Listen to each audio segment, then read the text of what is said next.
Hello, everyone. Quick heads up before we start today's episode. The Global Agile Summit is happening on May the 4th. Yes, May the 4th, and even with a big blowout Star Wars party, you have to join. It will be online, and it's, like always, free to attend. We have 4 tracks this year that I'm really excited about, and I think you will too. Stick around to the end of the episode to know what they are. If you want to check it out already now, you can check it out at bit.ly/Global Agile 26. That's the numerals 2 and 6 at the end. So one more time, that's bit.ly/Global Agile 26. All one word, all lowercase, and 2 and 6 are the numerals 2 and 6. So stick around till the end of the episode and I'll tell you what's in store. But for now, on to today's episode. Hello, everybody. Welcome to our product owner and, of course, TGIF episode this week with Iryna Stelmakh. Hey, Iryna, welcome back. Hi, guys. Hi, Vasco. Happy to be here. Happy Friday. All right.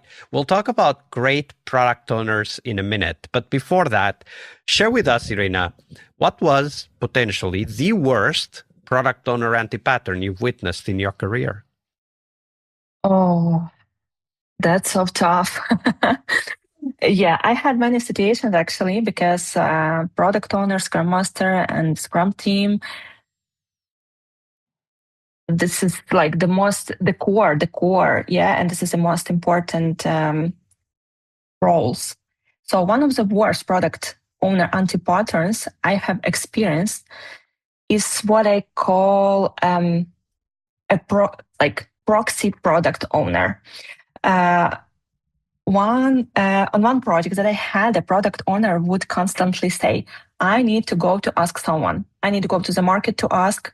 I need to go to find those answers, which is fine, you know.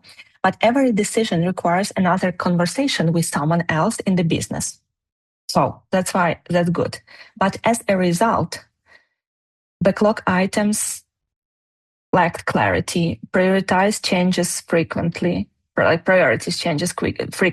and the team couldn't understand the real product direction. And every time when that product owner was saying to us, like, I need to go to ask someone, he didn't bring any answer actually. So we were working without the product mindset, without the product owner vision. Was not only a proxy, but it was almost like a firewall. Oh, yeah, that's a good naming, actually. Yeah, because as a Scrum team, we didn't know the business side as good as the product owner knows, right? Like generally. And in this case, we couldn't reach out the market representatives for asking them just because we didn't have the power of possession. We didn't have the time for that even because we had like different things to be done from our side. And that's why we didn't know even, by the by, we didn't know even who are on another side, you know. And that's why it was pretty hard to reach those people, even to ask, and pretty hard to get those answers from our product owner because he was as a firewall, as you said. Yeah, that's right.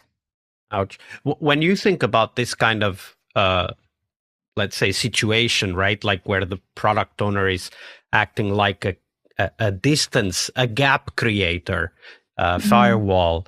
What are the things that you would do differently if you had to go back and kind of relive that story again? I would like to say I would escalate that point with the suggestions, because this is the way how usually I work. If I see I work with opportunities, like my main point is to work with opportunities, with account extensions, and of course with the problems. This is not a secret as well. So in this case, we have the problem, and usually I turn problems into the opportunities and extensions. That is the formula that I use. And I would make the same with that case. I would escalate and I would bring the suggestions how we could manage that, or extend the role, or change the way of the communication between the business side and technical side, yes, or ask about any other point of the view from my managers who are responsible actually for that part of the communication. What are the other ways they see as the possible ways to connect those two parts? Or I would suggest to bring the business analyst, for example, for helping product owner to do to conduct those connections, because probably, like in my case, he was quite busy. That's why it was not enough time for him to fulfill his role on our project. And I would make like the upsell with a business analyst. Yeah, that's actually a good framing even for internal teams, right? Turn a problem into an opportunity and an extension. Of course, you need to be able to do that extension internally. That might not always be so easy, but just as you framed it, right? Like discover a problem, turn it into an opportunity, and in your case, an extension. If it's an internal team, it might mean something else. But I really like that frame. Now, not all product owners are difficult. Some are actually amazing to work with. And that's the story we would like to hear next, Iryna. So share with us the best product owner you've ever worked with. How did they work? You are so right saying that we have really great product owners as well. And in contrast, like great product owners do three things extremely well. First of all, they understand the market and the users. And second, they can explain the business logic behind decisions. Not just what to build, but why it matters. So the Scrum team may understand it as well and add the suggestions as well. And the third, they work closely with the team and treat them as a partner in solving problems, not just executors of tasks. Otherwise, again, we have the lack of transparency, we have the lack of clarity, and we are in a trouble, So yeah, the best product owner I worked with didn't just manage backlog items, because we were able to manage the backlog items. We were able to move them from the backlog, product backlog to the sprint backlog.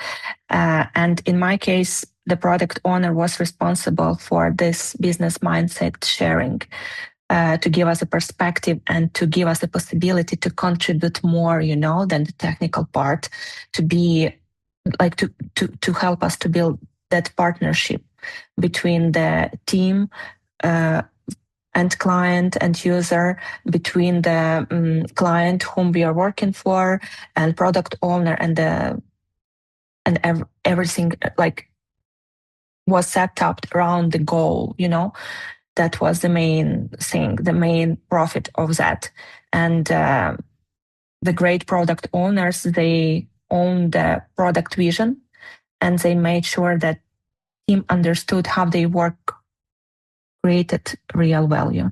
Yeah, that's actually a very good point, right? Because that's what creates the allegiance, the loyalty to the product owner, right? If the product owner just comes in and drops tasks and it doesn't explain why the tasks are important, who the customers are, how it benefits the customer, there's no understanding of value in the team, then the team becomes just a pair of hands, right? Like I can type what you told me to type, but that's all. Right? But in fact, to create value, you need to understand a lot more. And great product owners are able to create that understanding. And because they do that, then the team is much more committed and energized to work in that product. Exactly. Because the situation, I faced up with a situation where the product owner just was responsible for creating the user stories, but actually the user story was empty. And for the fulfillment of the user stories, like the team were responsible for the fulfillment, and I was responsible. But I wasn't the person who was aware about the market, so deep as I should be, in case to be able to add to those stories. And the same thing was with the team, and that's why I could remember that case as a good lesson learned, how it shouldn't be, not because someone of the team or me was lazy or so, but just because it was useless, That's why product owner, it's like a high and top role in the collaboration with the Scrum team and with Scrum Master and with the market and business. And it's really important to have the right person there. In our case, we solved it by changing the person. Thanks God, we had a really great client, and he realized that it would be pretty hard to proceed with that guy who joined us. So in 2 months, the role was replaced by another product owner representative. Yeah. And that's great when we can do that, especially if they turn out to be then, the new person turn out to be then great product owners, of course. That's what we hope. Iryna, it's been a pleasure. You've shared so many insights and story with us this week. Thank you for all of that. Before we go, if people want to know more about you and the work that you're doing, where should they go? I would like to invite all of our audience and our people who are listening to us now to LinkedIn. My name is Iryna Stelmakh. I would help you to build your career, your business, or your real life. Welcome. Absolutely. And we'll definitely put all of those links, or the LinkedIn page link, in the show notes. And why not, everybody? Reach out, ask a question, share a story. This is how we learn as a community. Iryna, it's been a pleasure. Thank you very much for your generosity with your time and your knowledge. Thank you, Vasco, for being invited. It was a pleasure to be here with you. Hi there, friends. Thanks for sticking around till the end of the episode. So let me tell you what's coming. On May 4th, we're running the Global Agile Summit. It will be online, and I want you there. This year, we have 4 tracks, and each one is built around real conversations with practitioners. No slides, no keynote theater, just honest interviews with people doing the work, just like you. The first track is AI in Organizations, where practitioners show what actually works. No hype, just AI that makes your Monday better. Happy Monday, everybody. And then we have the People track, honest conversations about putting humans at the center of how we work and keeping them there. And third is Agile in Construction. And yes, I really mean brick and mortar construction. Lean and Agile actual job sites. Field leaders removing waste, teams transforming how buildings get built. Stay tuned for what I think will be a super track on Agile in Construction. And the fourth track is Agile in Gaming, how game studios ship without burning out. Agile inside the creative pressure cooker. Over the years, we've had more than 12,000 participants since 2017, the time of the first summit organized with the podcast. And this year, we're making it easier than ever to join. You can register for free and get access to the summit sessions live during the event week. That's May 4th to May 6th. Or you can grab the practitioner pass and get immediate access to last year's keynotes from Jürgen Appelo, Gojko Adzic, and Mirete Kangas. Right now, even before the summit starts. So grab your practitioner pass and start learning today. Head on over to bit.ly/Global Agile 26. That's 26, the numerals 2 and 6. Sign up, and I'll see you on May the 4th. And one more time, here we go, bit.ly/Global Agile 26. all lowercase, all one word, and 26, that's the numeral 2 and the numeral 6. I'll see you on the conference floor.